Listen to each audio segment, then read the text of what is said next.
Hello and welcome to Rathods Science Academy. Today in this session we are going to see current affairs of 9th January 2025. So let's get started with our discussion. So actually there are many articles which are relevant from our examination point of view, but already we had discussed those articles in our earlier discussion. So my sincere suggestion for you guys is, so if you are following, please do follow every day. Don't miss in between. So if you are missing in between, then you will be losing some articles for sure. So I will be giving you some brief idea regarding the articles that we had already discussed in our earlier classes as well. Okay, so let us see the first article. See the title, guys. 6 killed, 20 injured in stampede at Tirupati. So this article, it is talking about deaths related to stampede. That is nothing but crowd management.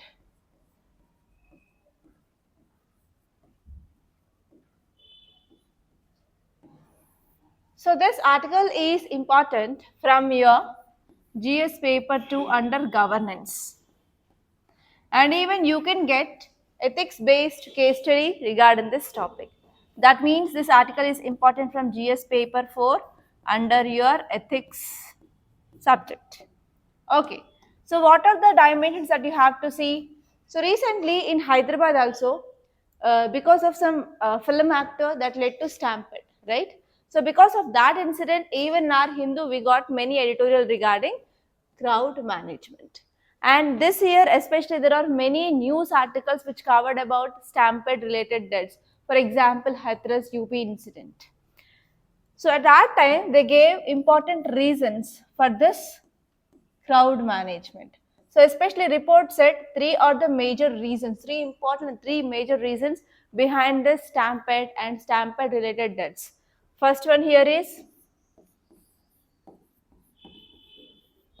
religious meetings, and second important reason is political rallies, and third one here is celebrities. So these are the three important causes for stampede. So here, how can you get a case study in your ethics? If you are a district magistrate, or if you are head of police department, so you are conducting so and so event. So how you are going to take some steps to prevent stampede? And even we are going to have this Maha Kumbh Mela, right, this year. So because of this, especially UP government is taking lot of steps to control this stampede and to maintain proper crowd management. So if you are reading this kind of articles like what steps they are doing, then you can write practical things or practical measures that can be taken so that you can get good marks in your case study. Okay, just see about crowd management, and you have to focus on what are the measures can be taken for efficient crowd management so that we can prevent this stampede related deaths. Clear? Okay, now let us see the next article. It is data rules set to be rolled out by mid 2025, says Vaishnav. So this article is very important because it is talking about digital personal data protection rules. The keyword you have to see is data protection rules.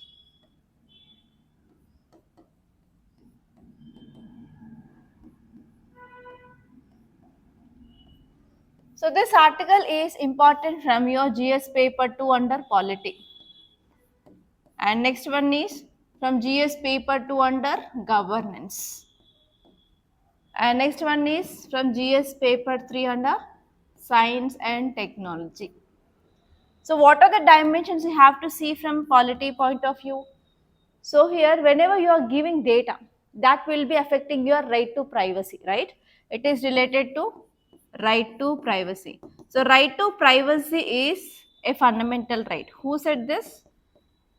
So this is said by Supreme Court in K.S. Puttaswamy judgment in 2017.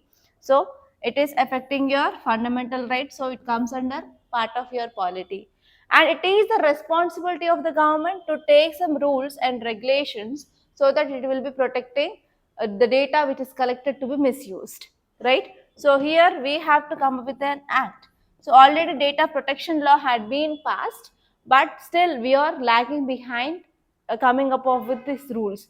So here now government is saying that we are going to come up with these rules by 2025. And from science and technology, you have to see like what is the technology that we can adapt so that we can protect data and we can give the security for the people. Okay, so all these are the important things that you have to see. And here how you can expect a mains question. So you can get a question like how these rules can be used for protection of data. And as you all know that India is the most populous country in the world, and if you get the data, that will be sure India will be the first largest populous country in the world, and even we are going to beat China. So here in this large populated country, so there is a chance of getting huge data, and this data can be misused. So how can government of India address this challenge and what measures can it be taken? So in this way you can get a mains based question. Okay, so be alert. So now let us see exactly what this article is saying. So our union government is set to finalize and to notify digital personal data protection rules, and that we are going to get by in the half of 2025, that is around June to July we are going to get this rules. So this is a thing which mainly set by Union Ministry of Electronics and Information Technology. So actually here why we need these rules, because data protection is very important now, because in this present generation data is oil, right? So because of this we have to protect this, and even because of advancement of science and technology, even there is increased digital platforms. Because of this there is increasing of concerns regarding personal data misuse. So because of this we need to have a robust framework so that we can safeguard citizens' privacy. So now right to privacy is a fundamental right. So it is a responsibility of government to ensure that this right is not violated. And next one here is, here we are also going for extensive consultations so that we are going to involve different stakeholders to come up with these rules. That means this engagement will be improving transparency and as well as accountability. And even whenever we are including even public as one of the stakeholders, we can increase public trust. And next one here is, we are also going to have a balanced compliance timeline. So the provisions are like 2 years. Okay, 2 years implementation period for data fugitories, nothing but the people who are collecting the data. And actually here large companies, they will be having proper resources for maintaining of data. But what about the small industries? So for this we need to have a balanced approach so that we can ensure that all players, irrespective of large or small, they have to comply without any disruption. So for the small scale people, so time will be given here is around 2 years, so that they will be making some adjustments so that they can properly maintain the data. And next important point here is, we are also empowering the regulatory bodies. So here, which is the regulatory body that we have which is controlling the digital data, that is Personal Data Protection Board of India. So we are also giving importance for this independent regulatory entity as well, so that they will try to ensure accountability and transparency, and even they will ensure that they are ensuring compliance with these new rules. Okay, clear? And let us see next article. It is about border fencing on West Bengal despite BGP objection, says BSF. So here this article is talking about how we are securing our border. So now this article is talking about India-Bangladesh relations.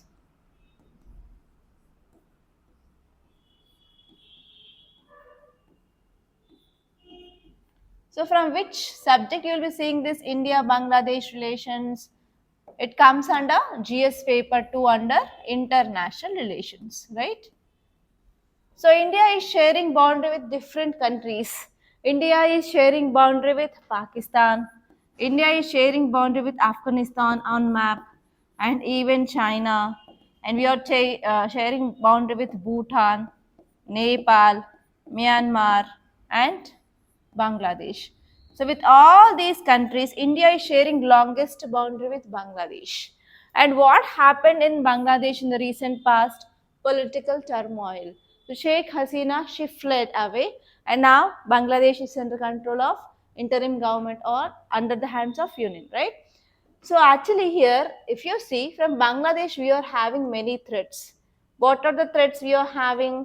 For example, insurgency, migration of people, and even cattle smuggling is the common thing.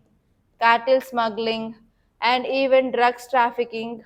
Okay, so all these are the important threats that we are getting from Bangladesh. So it is responsibility of government of India that we have to maintain safety across the borders.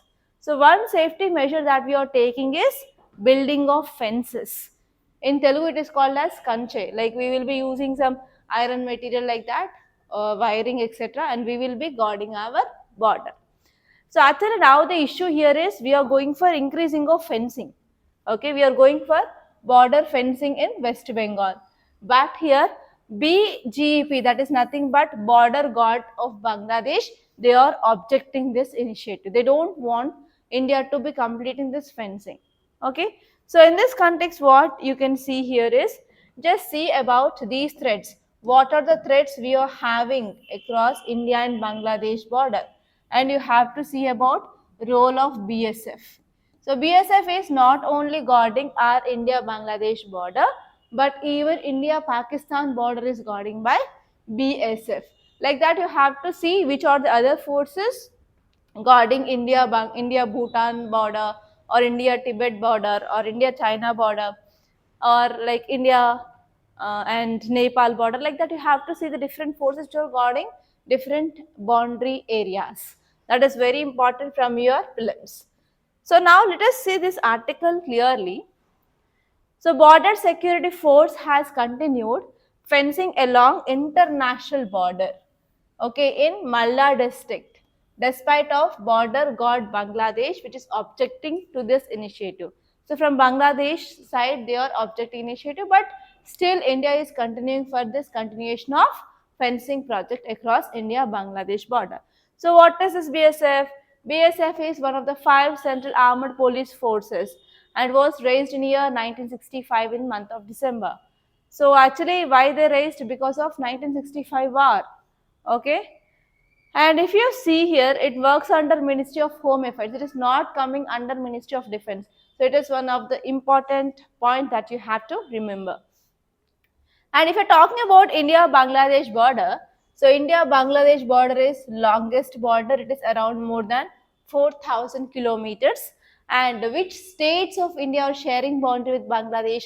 It is also very important. That is West Bengal, Assam, Meghalaya, Tripura and Mizoram. And now we are going for continuation in this West Bengal region. And entire this India-Bangladesh border is having varied geographical features. For example, you are having rivers, we are having plains, we are having riverine stretches, and we are having forest. So because of this, we are having a very obstacles in this across the border, so that it is becoming a very great challenge for Indians to guard this border.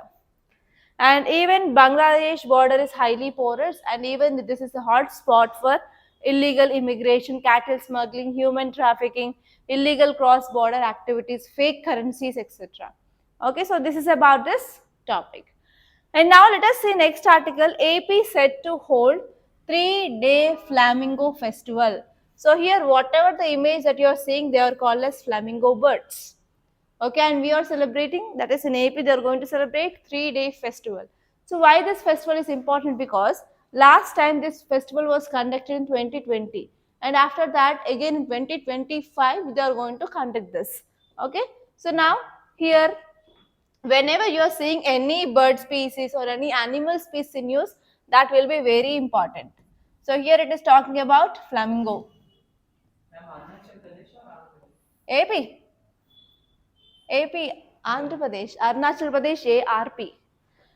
Okay, so this article is important from GS paper 3 under environment and ecology. So what are the dimensions you have to see? You have to see some basic features of this bird species, and you have to see the protection status.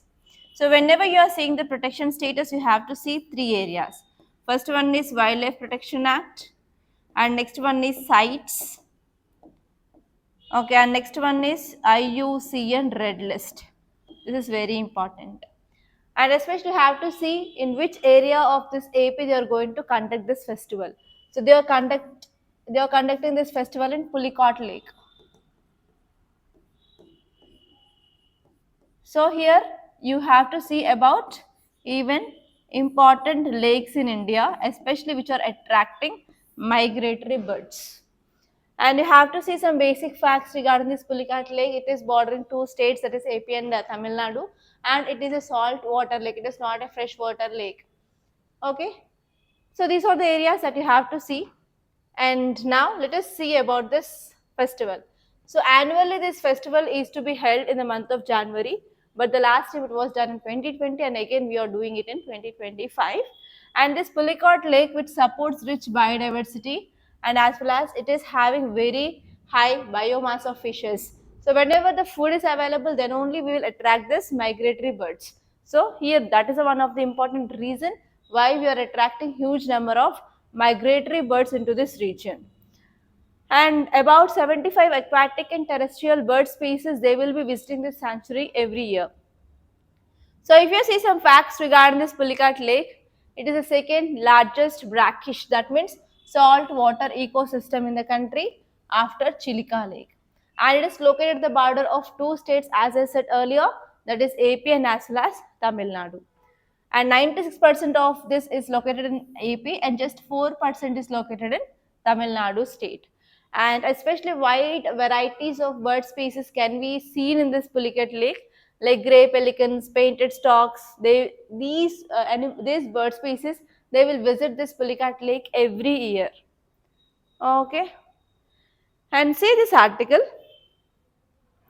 India ready to support Maldives in enhancing its defense preparedness, says Rajnath Singh. Okay, so this article is talking about India-Maldives relations.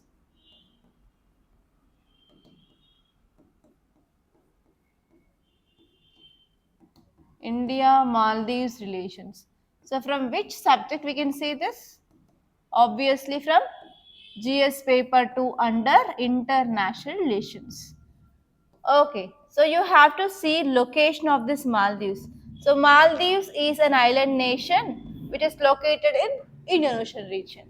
So in the recent past, I think you might have heard about this campaign hashtag boycott Maldives because of the comments which made by government officials of this Maldives on our Prime Minister visit to Lakshadweep and the photos and the videos which had been went viral on social media.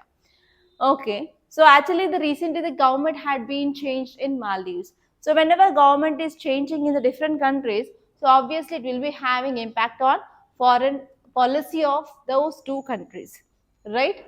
So here you have to see in which areas of cooperation between India and Maldives. And you have to see what are the challenges between India and Maldives relations. And you have to see what is the way forward. I think in your international relations, sir might had said about all these things, so I'm not going to say all those things. Just see the map, location, and open your atlas. Open your atlas and see the map location of this Maldives. It is very important. And even from geography point of view, you have to see the formation of this Maldives, how this Maldives had been formed.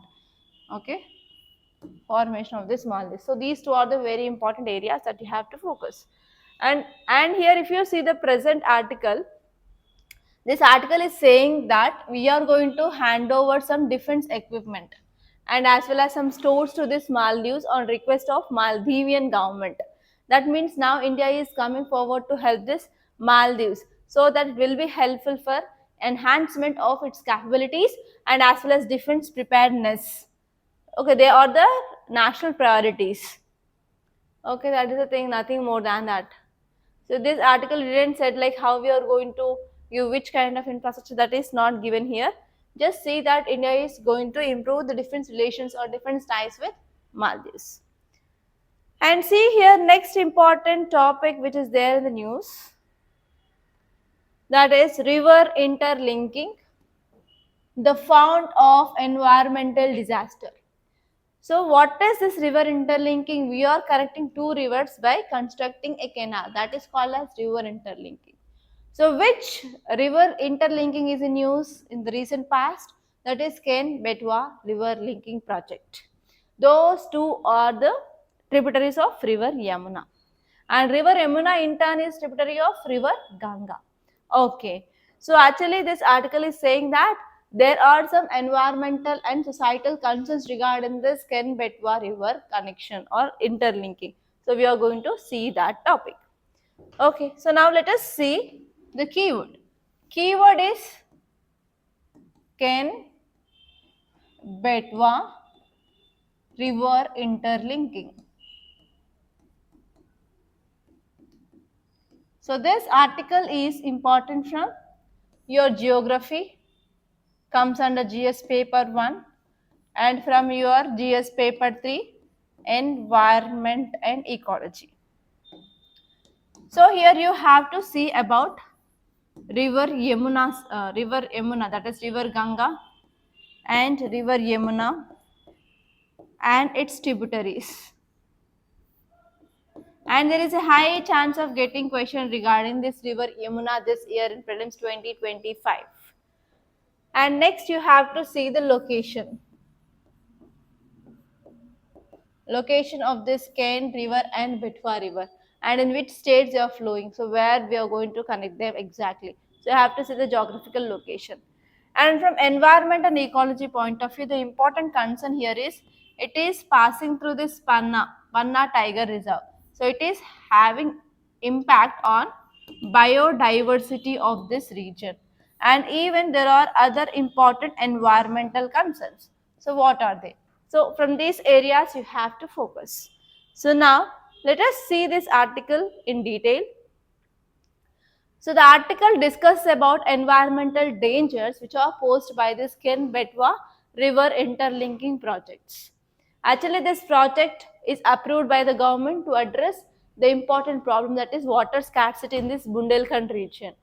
Okay, and they want to connect these two projects, that is Ken river and Betwa river, so that water rich Ken river which will be diverted to this Betwa river, so that it will be giving some water to this water scarcity area of Bundelkhand. But the cause of concern here is it is passing through this Panna Tiger Reserve. Okay, now let us see some important facts. Ken-Betwa River Link project, which is aiming to transfer the water from this Ken river to Betwa river, and these two rivers, they are tributaries of river Yamuna. And they are going to construct a canal of 221 kilometers and around 2 kilometers of tunnel. Okay, and this project which also includes construction of dam on this Ken river, okay, which is in Madhya Pradesh. So what are the environmental and social concerns? The first one here is if we want to go for construction of this dam and if we want to go for construction of the canal, obviously we have to go for deforestation. Especially deforestation in this Panna National Park, which results in what happened? Thousands of trees should be cut down and park will be submerged. About 98 square kilometers of this park will be submerged. So it is one cause of concern. And this park is very important for tiger and as well as gharials. Gharials is nothing but crocodile species and vulture. So it is having threat to this biodiversity especially. And next one here is hydrological concerns. So this project can reduce September rainfall up by 12% due to disruption in land atmosphere feedback. So whenever we are diverting water from this area to another area, this water is not available. So if this water is not available in this Ken region, then how the evaporation will happen and how this cloud formation will happen. So again it will be disrupting hydrological cycle. So whenever we are diverting water from this Ken to Betwa region, so there will be decreasing of 12% of rainfall, that is said here. And next one here is even if we are going for construction of dam, we have to go for displacement of families, right? So because of this construction of dam, about 5,228 families need to be displaced. Again, this is one important problem. And even if they will, if there will be one more question, like even if about this compensation rehabilitation, so government may not take the proper steps. So because of this also it will be the cause of concern for this affected community. Okay, And if you see next article, here you can see the right to food and struggle with PDS. So this article is also very, very important. Okay, so this article is talking about PDS, that is public distribution system, and concerns in this public distribution system. So what is this public distribution system? Government will be providing some subsidized food grains under this scheme. For whom? For not all, right? Only for families who are below poverty line. So for them, government will be providing this subsidized food grains under one act called as National Food Security Act of 2013. Under this act, government is providing the scheme through which government is ensuring what? Food security of the country. But this scheme is having lot of concerns. So first one is there is lack of storage facilities. So lots and lots of amount of grains, they are getting spoiled every year in this FCI go downs, that is Food Corporation of India go downs. And next one is whatever the grains you are supplying, they are very old grains. So they are not having nutrition. So nutrition is also getting affected. And even lots and lots of bogus ration cards are there. Even ineligible people, they are getting that. That means, can we say corruption? Yes, corruption is having. And even regarding identification of beneficiaries also, we are having some problem. So problem in identification of